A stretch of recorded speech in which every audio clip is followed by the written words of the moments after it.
नमस्कार। मैं अधिवक्ता उमेश सुमन आज आपके समक्ष कानून की जानकारी का विश्लेषण करूंगा और वो क्या कानून है उसके बारे में भी मैं आपके समक्ष जानकारी रखूंगा।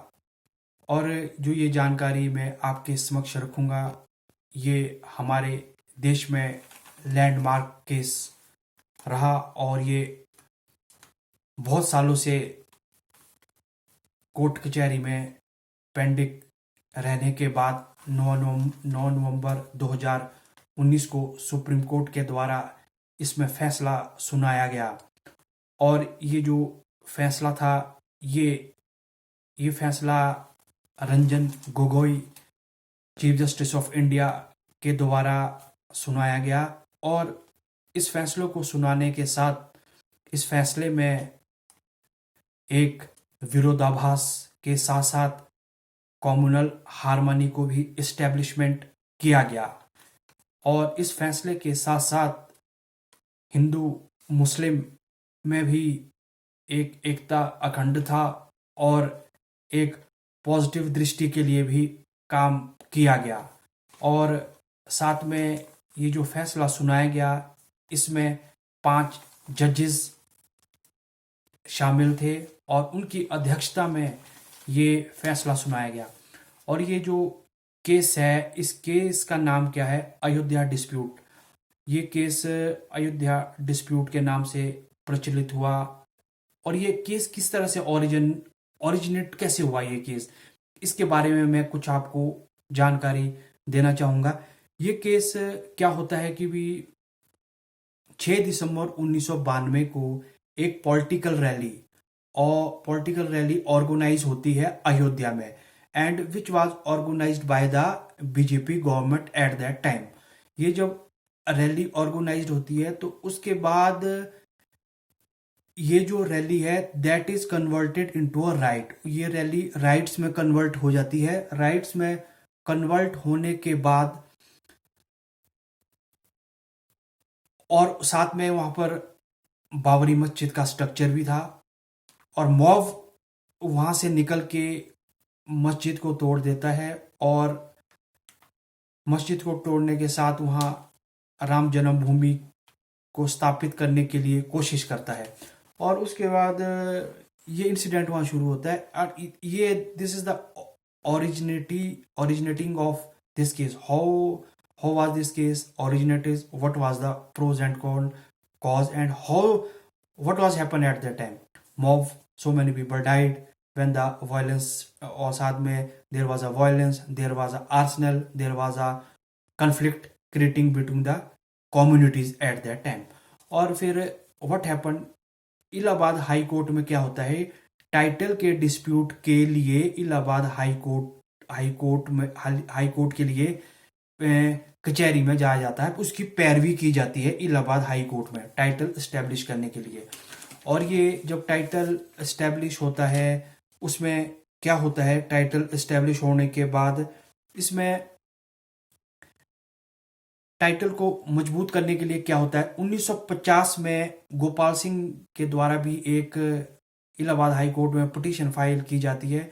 पिटीशन फाइल में वो इंजंक्शन का सूट फाइल करता है। उसमें कहता है कि मुझे यहाँ पर पूजा पाठ करने के लिए अनुमति दी जाए, इस तरह का वो एक सूट फाइल करता है इलाहाबाद हाई कोर्ट में।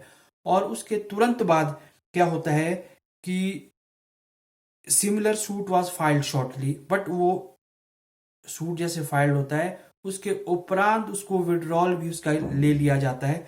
वो किया जाता है परमहंस दास के द्वारा अयोध्या के लिए। इन्होंने इलाहाबाद हाई कोर्ट में इन्होंने भी क्या नाम अपनी पिटीशन दायर की थी, but suddenly he was withdrawal his petition, ये विड्रॉल ले लेते हैं इस पिटीशन में। और इन 1959 क्या होता है फिर, Nirmohi Akhara a Hindu religious filed a third petition इनके द्वारा फाइल्ड की जाती है। और वो कहते हैं कि वो क्या उनका पिटीशन का फाइल करने के बाद वो चार्ज मांगते हैं उस जगह का और पोजेशन मांगते हैं, जहां पर ये डिस्प्यूटेड साइड है कि हम यहाँ पर हमें यहाँ का पोजेशन दिया जाए, और क्या नाम क्लेम करते हैं वो कस्टोडी का, उस जगह की कस्टोडी का क्लेम करते हैं। और आफ्टर दैट क्या होता है, ये तीसरी पिटिशन फाइल की जाती है इनके द्वारा, एंड लास्ट में petition was filed by the Waqf board Sunni Waqf board for the declaration and possession of the suit and title. और फिर एंड में व्हाट हैपन, उसके बाद ये 4 पिटिशनें फाइल की जाती है। 3 बेंचों की अध्यक्षता के द्वारा इलाहाबाद हाई कोर्ट में ऑर्डर पास किया जाता है कि जो ये डिस्प्यूटेड सूट है, ये डिस्प्यूटेड लैंड है, इस जो ये लैंड है इसका एरिया है 2.77 एकड़ लैंड है ये। और वो जो इलाहाबाद हाई कोर्ट का ऑर्डर आता है उसमें ये ऑर्डर आता है कि that is divided among the people those who have been filed the suit. वो बोलते हैं कि उसको तीन जगह उसका विभाजित किया जाए। एक विभाजन तो राम जन्मभूमि जिन्होंने सूट फाइल किया है उनको 1/3 भूमि का टुकड़ा उनको दिया जाए, 1/3 वक्कर वोल्ड को दिया जाए, और जो एंड वाला तीसरा वाला हिस्सा है वो दिया जाए महम अखाड़ी वालों को दिया जाए। तीसरा हिस्सा ये कोर्ट का ऑर्डर रहा है, इसमें ये अखाड़ी वालों को 1 को सुन्नी वक्कर वोर्ड और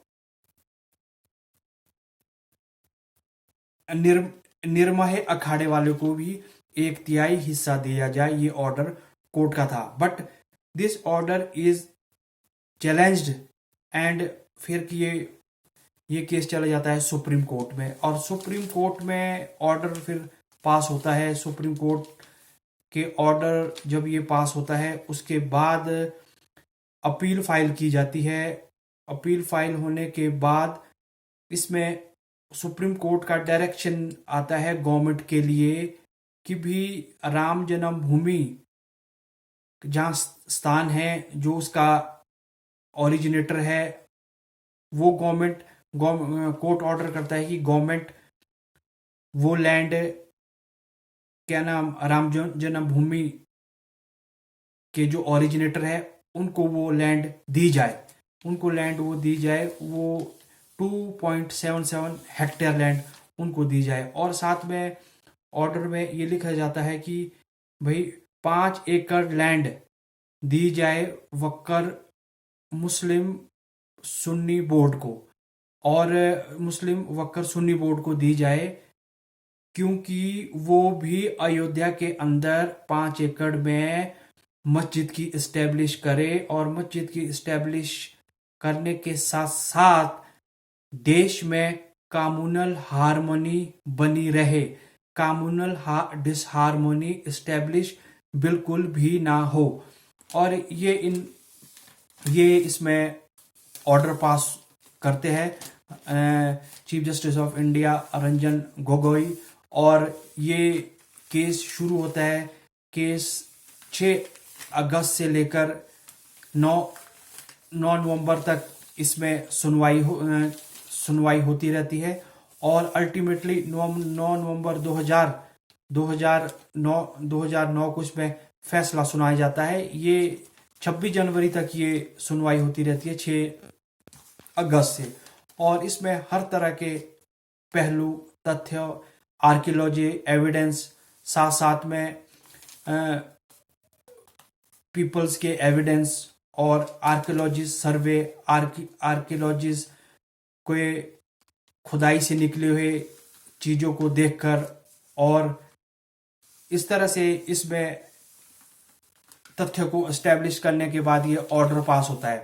पर जो सुन्नी वक्कर बोर्ड था वो इस स्थान पे अपना पोजीशन को एस्टेब्लिश नहीं कर पाया, टाइटल को एस्टेब्लिश नहीं कर पाया, क्योंकि जो ये मस्जिद यहाँ पर बनी थी that was made by the Babur, उसके द्वारा बनाई गई थी। क्योंकि आर्कियोलॉजी सर्वे में कहीं भी इस्टेब्लिश नहीं था कि भी ये यहाँ से कोई कई लाखों हजारों सालों से कोई मस्जिद की इस्टेब्लिशमेंट थी। और हिंदू की तरफ से जो रिप्रेजेंट कर रहे थे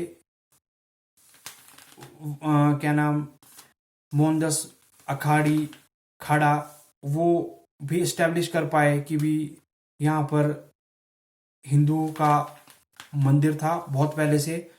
और अखाड़े वाले इस्टेब्लिश करने में बिल्कुल अपने तथ्यों को स्पष्ट करने में, अपने एविडेंस को लाने में कोर्ट में सक्षम रहे। और उन्होंने ये एविडेंस जगह जगह से कलेक्ट करके कोर्ट के समक्ष रखे। और इसके बाद इस केस में एक नई डायरेक्शन, नया स्तंभ और एक नई सहानुभूति का भी परिप्रेक्ष्य होता है। जिस दिन ये ऑर्डर कोर्ट में सुनाया जाता है तो इसमें लगभग अयोध्या के चारों तरफ कई हजारों पैरामिलिट्री फोर्सेस को एस्टेब्लिश किया जाता है। और साथ साथ में 144 धारा सीआरपीसी धारा को भी लगाया जाता है ताकि लॉ एंड ऑर्डर हमारे देश और समाज और कानून के साथ इस्टेब्लिश रहे। और साथ में लोगों को देश में एकता, अखंडता और एक दूसरों की सुरक्षा बनाए रखने के लिए भी अपील की जाती है। और साथ में इस जजमेंट आने के बाद एक ऑप्टिमिज्म के साथ पेसिमिज्म भी आता है। और जैसा कि आप जानते हैं कि इस जजमेंट आने के बाद एक न्यू डायरेक्शन और ऑप्टिमिज्म सामने आती है। और आप मेरे इस वीडियो को अधिक से अधिक शेयर, लाइक और मेरे चैनल यूएस लीगल को भी सब्सक्राइब करें। जय हिंद।